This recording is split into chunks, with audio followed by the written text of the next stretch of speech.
हमारे बहुत ही सम्मानित कांग्रेस पार्टी के राष्ट्रीय अध्यक्ष, हमारे नेता श्री राहुल गांधी जी, हरियाणा के प्रभारी हमारे बहुत ही वरिष्ठ नेता श्री गुलाम नबी आजाद जी, हरियाणा कांग्रेस पार्टी के अध्यक्ष श्री अशोक तंवर जी, कोऑर्डिनेशन कमेटी के अध्यक्ष श्री भूपेंद्र सिंह हुड्डा जी, सीएलपी लीडर श्रीमती किरण चौधरी जी, यहां मंचासीन हमारे सभी साथीगण, वक्त का अभाव है, मैं माफी चाहूंगी, सभी बहुत सम्माननीय हैं, सीनियर नेता हैं। कुलदीप बिश्नोई जी हैं, जिंदल जी हैं, हमारे भाई दीपेंद्र जी हैं, हमारे सभी नेता लोग यहां पर मौजूद हैं। सबसे पहले मैं आप सब की ओर से, समस्त हरियाणा की ओर से, पूरे यमुनानगर जिले की ओर से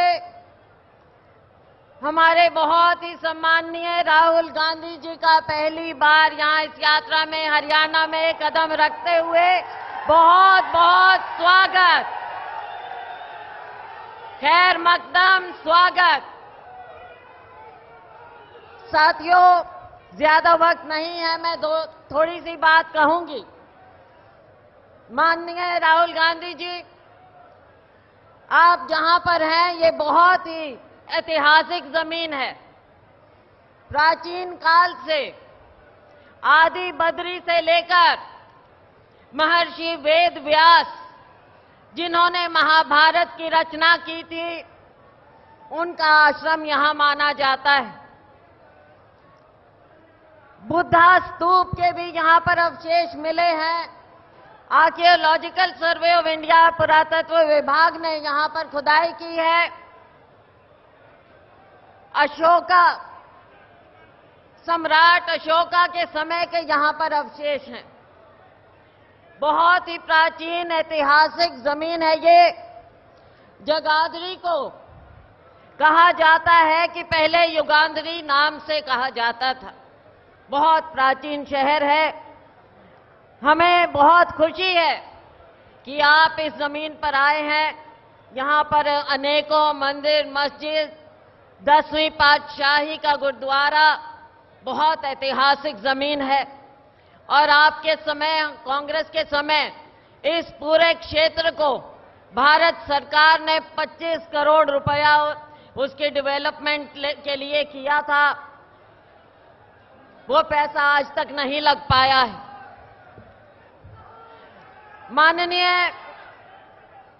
राहुल गांधी जी, मैं आपके संज्ञान में 3-4 मुद्दे लाना चाहूंगी। यहां के लोकल बातें हैं, जरूरी है बताना। एक सबसे बड़ी बात जो हमारे इलाके की है वो ये है कि यहां से सारे लोग त्रस्त हैं। यहां पर अवैध खनन इतना व्यापक रूप से चल रहा है कि आप लोगों की पीड़ा को समझा नहीं सकते।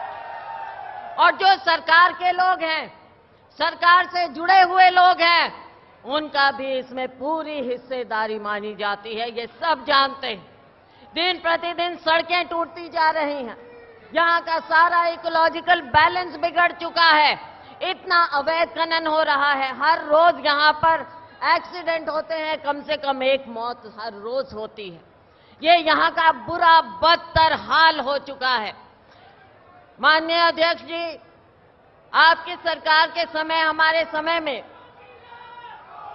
यहां पर JNURM का करोड़ों रुपया आया था और लगा, लेकिन आज के दिन वो पैसा ये खर्च तक नहीं कर पाए और ये स्मार्ट सिटी की बात करते हैं।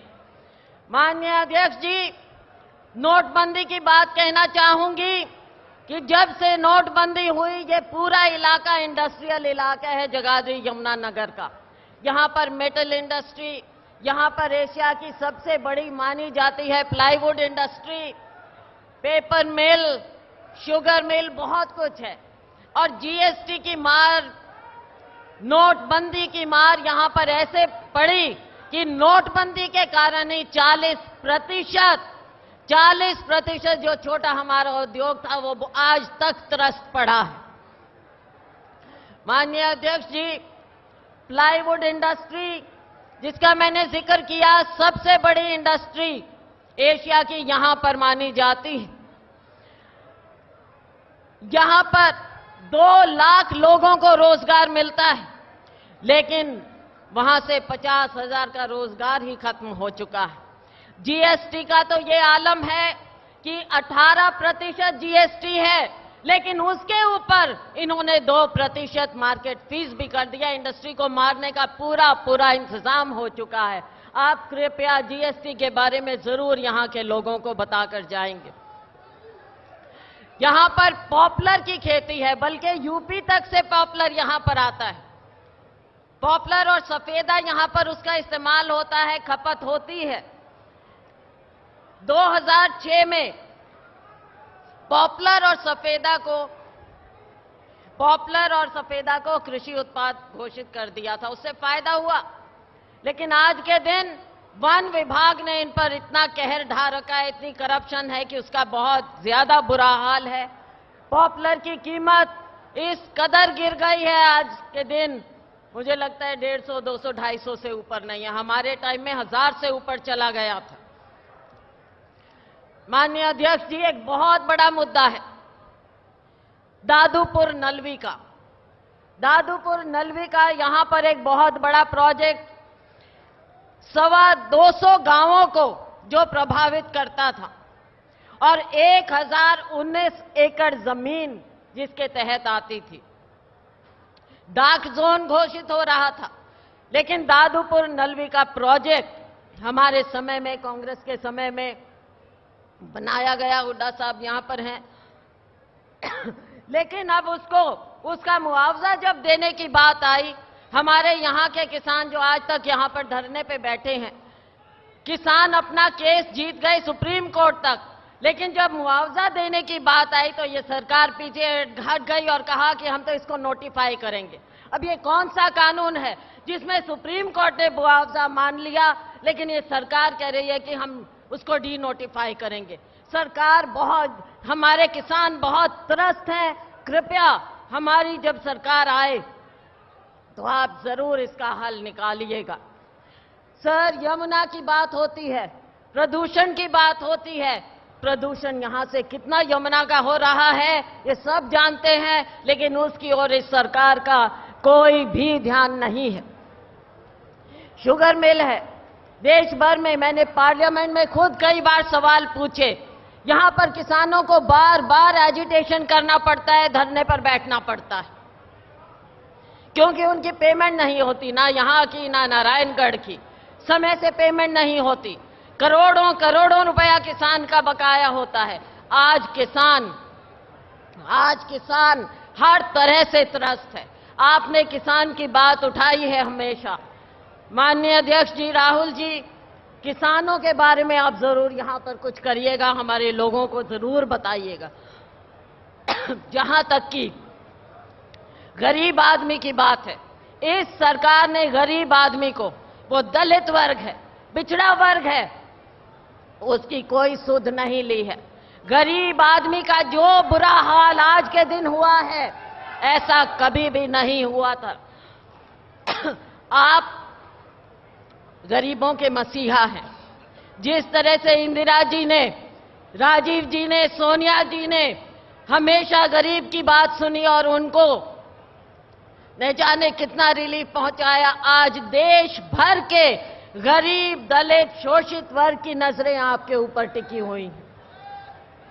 सारा गरीब इंसान आपकी ओर देख रहा है कि आपकी सरकार आए। सारे लोग चाहते हैं। दोस्तों, आप बताओ, आप सब बताइए, सभी लोग अगला प्रधानमंत्री राहुल गांधी जी को देखना चाहते हैं। राहुल गांधी जी अगले प्रधानमंत्री बनेंगे, सभी गरीबों को उनके लिए कुछ करेंगे। मैं ज्यादा कुछ ना कहते हुए बातें बहुत ही आपसे माफी चाहूंगी। हमारे एक साथी हैं, कहां पे है? अकरम का है। हमारे एक साथी हैं जो इनेलो में थे, अकरम खान। आज ये राहुल गांधी जी में आस्था व्यक्त करते हुए, कांग्रेस पार्टी में आस्था व्यक्त करते हुए कांग्रेस में शामिल हो रहे हैं। आपका बहुत बहुत स्वागत है। इन्हीं शब्दों के साथ मैं अपनी वाणी को विराम देती